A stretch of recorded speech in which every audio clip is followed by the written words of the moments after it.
2 തുല്യ ഭാഗങ്ങളായിട്ട് മടക്കുക. അതിനുശേഷം അത് 2 പ്രാവശ്യം മുറിച്ചെടുക്കുക.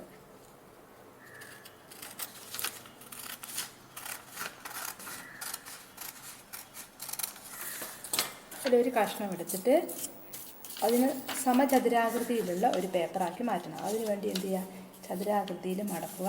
ഈ ബാക്കിയുള്ള ഭാഗം അത് മടക്കിയിട്ട് വെച്ച് കളയുക.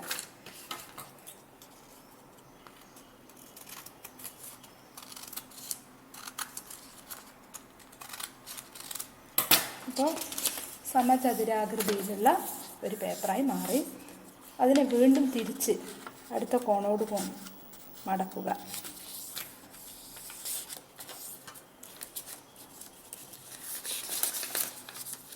ഇപ്പോൾ 2 സൈഡിലേക്കും കോണോട് കോൺ മടക്കിയിട്ടുണ്ട്. അതിനുശേഷം 4 മൂലകളുണ്ടാവുമല്ലോ, ആ 4 മൂലയും സെൻറ്ററിലേക്ക് മടക്കണം. ഓരോ മൂലയും സെൻറ്ററിലേക്ക് മടക്കുക. കൈ കൊണ്ട് നന്നായി അയൺ ചെയ്യുക.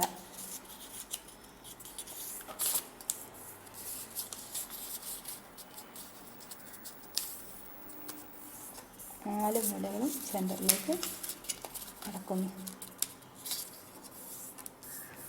ഇങ്ങനെ മടക്കിയപ്പോൾ ഇവിടെ വീണ്ടും നമുക്ക് ഒരു ചതുരാകൃതിയിലുള്ള പേപ്പർ കിട്ടിയിരിക്കുന്നുണ്ട്. ഇനി ഈ ചതുരാകൃതിയിലെ പേപ്പറിനെ 3 തുല്യ ഭാഗങ്ങളാക്കണം. അപ്പോൾ നമുക്ക് സ്കെയിൽ ഉപയോഗിച്ചിട്ട് ചെയ്യാം, അളന്നിട്ടൊക്കെ ചെയ്യാം. ഇല്ലെങ്കിൽ എന്ത് ചെയ്യുക, എളുപ്പത്തിൽ നമുക്ക് എന്ത് ചെയ്യുക, ഏകദേശം ഇങ്ങനെ മടക്കി വെച്ചിട്ട് നോക്കിയിട്ട് 3 തുല്യ ഭാഗങ്ങളാക്കണം. ഇപ്പോൾ ഏകദേശം ആയിട്ടുണ്ട്. കുത്തനെയാണ് നമ്മൾ മടക്കിയത് അല്ലേ. ഇനി വിലങ്ങനെ മടക്കുക. നേരത്തെ മടക്കിയതുപോലെ തന്നെ വിലങ്ങനെയും തുല്യമായ 3 ഭാഗങ്ങളാക്കണം. അപ്പോൾ ഏകദേശം നോക്കുക. അതിനുശേഷം നന്നായി കൈകൊണ്ട് പ്രസ് ചെയ്ത് മടക്കുക.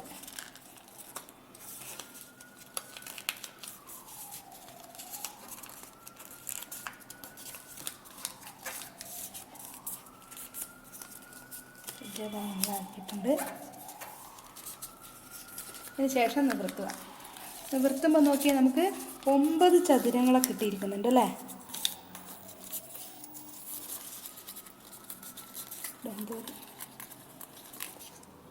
നിവർത്തി വെച്ചതിന് ശേഷം നമുക്ക് 9 ചതുരം കിട്ടിയില്ലേ.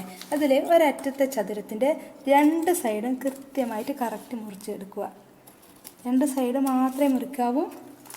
നേരെ ഓപ്പോസിറ്റ് വശത്തെയും ചതുരത്തിൻ്റെ 2 സൈഡും മുറിച്ചെടുക്കുക. ഓക്കെ. അതിന് ശേഷം ആ ചതുരത്തിൻ്റെ ഉൾഭാഗം ഒന്ന് പുറത്തേക്ക്. ഓക്കെ, ഇങ്ങനെയല്ലേ. ഇനി ഈ 2 വശവും എന്ത് ചെയ്യുക, ഉള്ളിലേക്ക് മടക്കുക. ഇപ്പോൾ ഒരു പെട്ടിയുടെ രൂപം കിട്ടും. എന്നിട്ട് നമ്മൾ ഈ പുറത്തേക്കെടുത്ത കഷ്ണത്തെ വീണ്ടും അകത്തേക്ക് മടക്കി വെക്കുക. അതുപോലെ എതിർവശവും നമ്മൾ പെട്ടി പോലെ മടക്കുക. പുറത്തേക്കുള്ള കഷ്ണത്തെ വീണ്ടും ഉള്ളിലേക്ക് മടക്കുക. അപ്പം നമുക്കൊരു പെട്ടിയുടെ ഷേപ്പിൽ ഡയസിൻ്റെ ഒരു ഭാഗം വന്നു. ഇനി ഇതുപോലെ നമ്മൾ അടുത്ത കഷ്ണത്തെയും എന്ത് ചെയ്യണം, അടുത്ത പേപ്പറിനെയും ഇതുപോലെ നമ്മൾ പെട്ടിയാക്കി മാറ്റണം.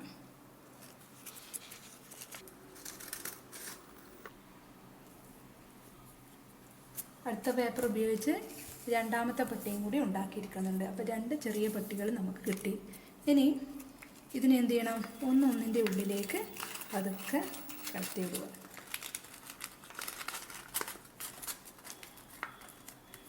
നമ്മുടെ ഡയസ് റെഡിയായി. സംഖ്യകൾ അടയാളപ്പെടുത്തിയ ഡയസ് റെഡി. A4 ഷീറ്റ് ഇല്ലെങ്കിൽ മാഗസിൻ്റെ പേപ്പർ കൊണ്ടോ അല്ലെങ്കിൽ നോട്ട് ബുക്കിൻ്റെ കടലാസ് കൊണ്ടോ ഒക്കെ നമുക്ക് ഈ ഡയസ് ഉണ്ടാക്കിയെടുക്കാം. ഓക്കെ.